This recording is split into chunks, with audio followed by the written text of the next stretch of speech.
Ciotti. Donc là, ce livre est intéressant. La droite échoue à chaque élection, écrivez-vous. J'ai été le témoin privilégié de cette histoire. J'ai observé de l'intérieur les trahisons, les failles, les compromis, les compromissions qui ont progressivement affaibli mon camp. J'ai lutté contre ces errements, bataillé pour saisir les rênes de mon parti. J'ai pris mes responsabilités au moment où l'histoire hésite entre le chemin du déclin et la voie du sursaut. Et c'est évidemment le début de votre livre. Mais le constat que vous faites, beaucoup de gens de droite l'ont partagé, mais rien n'a changé. Mais ils n'en ont pas tiré les conséquences.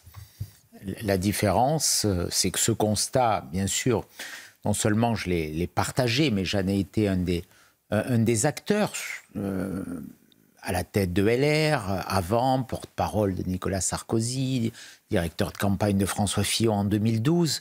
J'étais au cœur de cette machinerie et qui, depuis 2012, ne cesse d'échouer. Pourquoi elle échoue? Parce que la droite s'est laissée enfermer psychologiquement, intellectuellement, par une pensée de gauche et qu'elle est devenue progressivement impuissante. Elle n'a plus revendiqué ses convictions et lorsqu'elle est arrivée au pouvoir, et il y a eu cette belle parenthèse de 2007 à 2012, enfin en tout cas cette belle espérance de 2007, mais qui a été décevante au final, puisque nous avons perdu.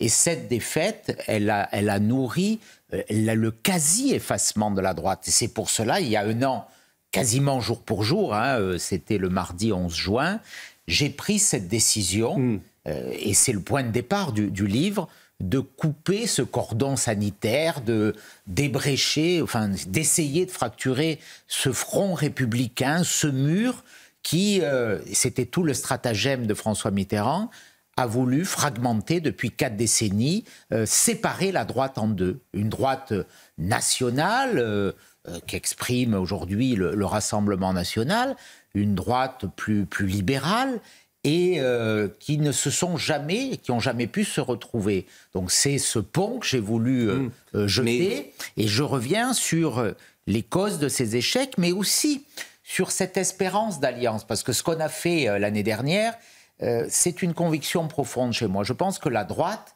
ne pourra pas gagner, et le pays a besoin, pour tenter de le sauver, je dis bien pour tenter de le sauver, parce qu'il commence à se faire tard. On voit les problématiques liées à l'immigration, on voit les problématiques liées à l'islamisme, on voit la faillite budgétaire, l'effondrement budgétaire, le problème, le chaos sécuritaire. La victoire du PSG a été une honte internationale. Pour redresser tout ça, il faudra un extraordinaire courage, il faudra des valeurs très fortes, l'autorité, il faut remettre de l'ordre dans la rue, il faudra de la liberté pour faire confiance aux entrepreneurs, pour rétablir les comptes publics, il faudra lutter contre l'islamisme, conserver ce que nous sommes, notre identité, c'est les 3 piliers, autorité, identité, liberté. Pour moi, la droite, globalement, c'est ça. Mais pour que la droite puisse mettre en œuvre ses convictions, il faut qu'elle soit unie et qu'on sorte du piège socialiste et du piège et de l'illusion macroniste. Il y a encore un chemin, il y a cet espoir pour 2027, mais nous n'y arriverons que si nous sommes unis. Et je reviens dans ce livre sur ce moment intense l'année dernière, et je raconte aussi comment ceux qui aujourd'hui gouvernent, et qui peut dire que depuis 1 an la France a progressé.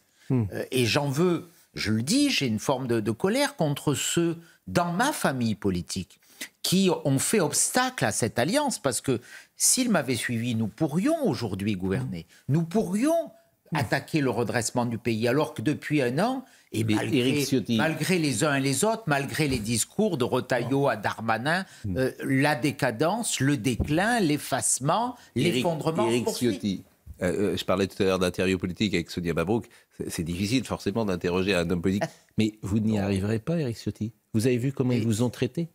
Vous avez vu comment ils vous ont traité? Personne ne vous a suivi. Parce que... Si, on ne peut pas dire personne. En tout cas, le public va vous suivre. Les électeurs m'ont suivi. Vous suivent. Mais c'est là l'essentiel. Quand je dis, vous avez vu comment ils vous ont suivi, vous ont traité. Écoutez, dans votre famille, dans votre famille, ils vous ont maltraité. Bien sûr. C'est-à-dire que là, ce que vous dites au fond... Je crois que tous ceux qui ont eu cette attitude sont condamnés à disparaître. Je pense que l'histoire sera très Vous êtes sévère. bien naïf, parce que Bruno Retailleau, il n'a pas envie de s'allier avec Marine Le Pen. Ben, je sais, mais c'est pour ça que je pense qu'il sera emporté par le macronisme. C'est son erreur, Bruno Retailleau. Il Non, mais ce que vous dites, c'est que, en fait... Ils sont similaires à celles de Marine Le Pen. Quand Bruno Retailleau parle, oui. Quand il dit « à bas le voile où est la différence? Il n'y en a pas. Mais pourquoi, au mois de juin dernier, pourquoi je vous pose la question? Je vous pose la question. Pourquoi? Avec LFI. Je vous pose la question. Pourquoi? Avec LFI, quand même. Pourquoi? Posez-lui à lui la question. Non, parce que vous avez une analyse. Ils ont préféré faire comme ils ont toujours fait, c'est-à-dire rester dans un entre-soi. Il y a eu la tentation du pouvoir, mais c'était une erreur tragique d'aller dans la barque macroniste qui était percée de toutes parts et que les Français ne supportent plus. Ils ont lancé une bouée de sauvetage à Emmanuel Macron qui, quelque part... C'est pas une erreur pour Bruno Retailleau, parce que les idées de Bruno Retailleau, elles sont dans l'espace public, c'est pas une erreur pour lui. Elles influencent quand même la société française. Je ne suis pas d'accord avec vous. Elles influencent la société française. J'ai le sentiment que les électeurs de droite, ils sont plutôt contents d'avoir un Bruno Retailleau à l'intérieur parce que ça les rassure. Ce sont les idées de droite qui dominent dans le pays. Alors quand Bruno Retailleau les convoque, naturellement, ça lui donne une popularité. Mais ce qui va compter au final, c'est ce qui aura été fait. Est-ce que nous aurons fait reculer l'islamisme? C'est mal parti. Est-ce que nous aurons fait diminuer l'immigration? C'est mal parti. On continue chaque jour, c'est quand même un symbole, on continue chaque jour à donner quasiment 1000 visas aux Algériens, malgré l'humiliation qu'on subit. Moi, il y aura un petit test le 27 juin à l'Assemblée nationale. On a ce qu'on appelle notre niche parlementaire. Ça sera les textes toute la journée de l'UDR. Le premier de ces textes sera la révocation des accords de 68 avec l'Algérie.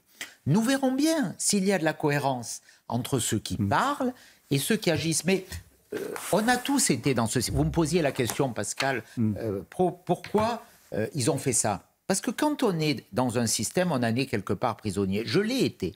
J'ai essayé de le réformer de l'intérieur. J'ai récupéré la présidence de LR après le résultat de Valérie Pécresse, catastrophique, humiliant, à l'élection présidentielle. On est revenu par le travail des idées, on a créé des médias, un forum, un centre de formation. J'ai des idées que vous connaissez, elles n'ont jamais changé, elles ont toujours été à droite, je les ai portées. C'est ce qui m'a permis d'être élu à la tête du parti. Rappelez-vous, j'avais été premier à la primaire en 2021. Et au second tour, il y a eu une forme de Front républicain. En quelques secondes, M. Bertrand, M. Barnier ont tous soutenu Mme Pécresse. Mais ça nous a conduit à quoi? Et donc, ce que vous me dites, que c'est qu'en 2027, c'est perdu. En fait. Non. Bah non. Si, c'est ce que vous me dites, c'est la conclusion, pardonnez-moi. Eux sont perdus. Mais pardonnez-moi. Le plan national gagnera. Pardonnez-moi. Faut que je puisse pas vous pas. Non, faut qu'on puisse échanger. Pardonnez-moi. La conviction qu'ont beaucoup, c'est que Marine Le Pen ne gagnera pas seule. Les LR ne gagneront pas seuls. Reconquête ne gagnera pas seul, Debout la France ne gagnera pas seul, et le bloc macroniste de droite ne gagnera pas seul. Voilà, à grands traits. Gérald Darmanin ne gagnera pas seul. Donc il n'y a qu'une solution, c'est de l'union. Cette union, elle est impossible. C'est ce que vous nous dites ce matin. Non. Ce que je crois d'ailleurs toujours, elle est absolument impossible. Gérard Larcher, Monsieur Barnier, Madame Pécresse, vous ne les ferez pas voter avec Marine Le Pen. Ils ne sont pas assez responsables aujourd'hui. Ils ne sont pas assez responsables aujourd'hui pour mettre... Mais comment dire balayés. Mais non, Pascal, ils seront balayés. non. C'est tout le sens. Non. Je pense qu'ils ne seront pas balayés. Si, ils seront balayés parce qu'ils ont échoué. Quelle crédibilité porter à des gens qui gouvernent depuis des décennies et qui ont mis le pays dans cette situation? Mais alors, c'est quoi votre scénario? Vous pensez que Marine Le Pen va gagner toute seule? Elle peut gagner grâce à la confiance des Français et grâce à l'union que nous formons. Moi, j'ai ouvert cette brèche. Il y a beaucoup d'électeurs LR qui sont pour l'union. Et ils sont très différents. Excusez-moi, Joseph Massescaron. Vous comptez véritablement sur Marine Le Pen pour rétablir les comptes publics en France? Sérieusement? Bien sûr. En tout cas, beaucoup mieux. Vu sa position sur les retraites, vu sa position... Beaucoup mieux que ceux qui, aujourd'hui, nous gouvernent. Emmanuel Macron, les gouvernements d'Emmanuel Macron... Quand Emmanuel Macron a été élu président de la République, il y avait 2200 milliards d'euros de dette. C'était en 2012, après M. Hollande, qui lui-même avait rajouté 400 milliards d'euros de dette. Aujourd'hui, nous sommes à 3 300 milliards. Ça veut dire qu'à la fin de ce Vous me répondez pas, pardon, de ce Éric Ciotti. quinquennat... Vous me répondez pas. Ma question, c'était quand est-ce que Marine Le Pen va faire son aggiornamento libéral? Ce que je veux vous dire, c'est qu'on nous dit, Marine Le Pen, il y a un problème économique. Mais est-ce qu'il n'y a pas un problème économique avec ceux qui nous gouvernent, qui ont créé... Laissons cela, Joseph, on verra ce qui m'a... Marine Le Pen, elle a porté un contre-budget à l'Assemblée nationale, elle préside un groupe. Il y avait la baisse des dépenses publiques, il y avait la baisse des impôts de production. Je vais vous faire écouter quelque chose. Il y a plus de production. Donc je pense je vais vous faire écouter quelque chose. Je vais vous faire écouter quelque chose parce que moi j'ai le sentiment qu'avec la droite, on en est toujours au même point depuis 35 ans. Bon. Et on va écouter Valéry Giscard d'Estaing. Il faut changer la droite. Mais moi, j'entends ce que vous dites, mais ils ne veulent pas changer, en fait. Pouvoir, c'est plus la droite. Mais, ils ont disparu, mais ils ne le savent pas encore. Ah oui, ça, mais, ça va être compliqué. On va leur dire. Oui, mais... Les électeurs vont leur dire, c'est fini pour eux. J'entends ce que vous dites, mais bon, ça ne va pas être simple. Alors, où on considère que 2020... Oui. Où on considère que 2027 est essentiel, que c'est un choix de société, et qu'à ce moment-là, les Valérie Pécresse, les Laurent Wauquiez, tous ces gens-là sont capables de dire « bah oui, on fait une alliance de droite pour gagner en fait un programme commun de la droite ». Ils soutiendront le candidat macroniste. Sans doute. Parce qui sera qui, à votre avis? Sans doute Édouard Philippe. Bon, à ce moment-là, ils seront peut-être en position de force pour gagner. Je ne crois pas, parce que... dans un deuxième tour, Marine Le Pen, j'ai peur que les mêmes réflexes... Édouard Philippe, c'est un centriste de gauche. Oui. C'est un centre-gauche. Oui, mais il préfère voter pour le Parti communiste. Vous avez vu ce qu'il a dit la semaine dernière, les petits accommodements. Les accommodements... Éric Ciotti, dans un deuxième tour, les voix de gauche, elles iront sur Édouard Philippe et sans doute pas sur Marine Le Pen. Mais je voulais vous faire écouter... de l'intelligence des Français pour refuser ce piège dans lesquels on a voulu les enfermer et qui a nourri le déclin français. Je pense qu'on y arrivera. J'entends ce que vous dites. Mais moi, je voulais vous faire écouter, parce que c'est très instructif, finalement, les archives. On est en 90, les fameuses assises sur l'immigration. Écoutez ce qui se dit ce jour-là, il y a 35 ans. Il y a 35 ans. Les Français ont peur. Et la peur est mauvaise conseillère. Nous assistons à une sorte de tentation de repli de la nation française sur elle-même. La faute la plus grave du pouvoir actuel est d'avoir livré ce débat aux seuls extrémistes. Il a empoisonné le débat sur l'immigration. Pour les étrangers qui séjournent provisoirement en France, les conditions d'accès aux prestations de solidarité doivent être examinées pour s'assurer qu'elles n'exercent pas un effet d'appel à l'immigration clandestine. Exigence d'une différenciation entre Français et étrangers, notamment dans le domaine des prestations familiales. Ce n'est pas en nous alignant si peu que ce soit sur les positions et sur les thèses du Front National que nous dissuaderons les électeurs de voter pour cette formation politique. Alors, il est sifflé, mais la position de la droite, elle est plus encore aujourd'hui... sur celle de Stasi. Bien sûr. Mais alors, comment vous allez faire? On a cassé ces codes. Vous réfléchissez avec le regard sur un ancien système. Moi, je suis convaincu que ce système, il a disparu. Oui. J'ai ouvert cette brèche. Oui, mais qui est venu avec vous? J'ai la conviction, mais... Les militants sont venus. Oui, les électeurs, mais j'entends, mais... Ceux qui dirigent, ils ne le savent pas. Mais je leur dis, ils ne comptent plus. Parce qu'à un moment, il faudra réfléchir si on veut sauver la France. Vous savez, vous dites il faut une alliance. Bien sûr, il faut une alliance. Je ne dis pas ça. Je dis la droite devrait réfléchir pour gagner, avoir une alliance. Au mois de juin dernier, il y avait deux alternatives. Il y a eu un bloc des gauches qui s'est constitué instantanément, comme toujours. La gauche... Elle peut s'allier, y compris avec M. Mélenchon, après le 7 octobre, sans aucun problème, sans aucun commentaire, salué par tous les médias. Il y a, sauf CNews sans doute, mais sur le reste, ça pose aucune difficulté. Tout le monde, à un quart d'heure, s'est allié avec M. Mélenchon et s'est rangé derrière M. Mélenchon, parce que c'était lui le leader du NFP, comme il l'avait fait en 2022 avec la NUPES, comme ils le font depuis 1981, quand M. Mitterrand a pris des ministres communistes et comme ils le feront le prochain au gouvernement.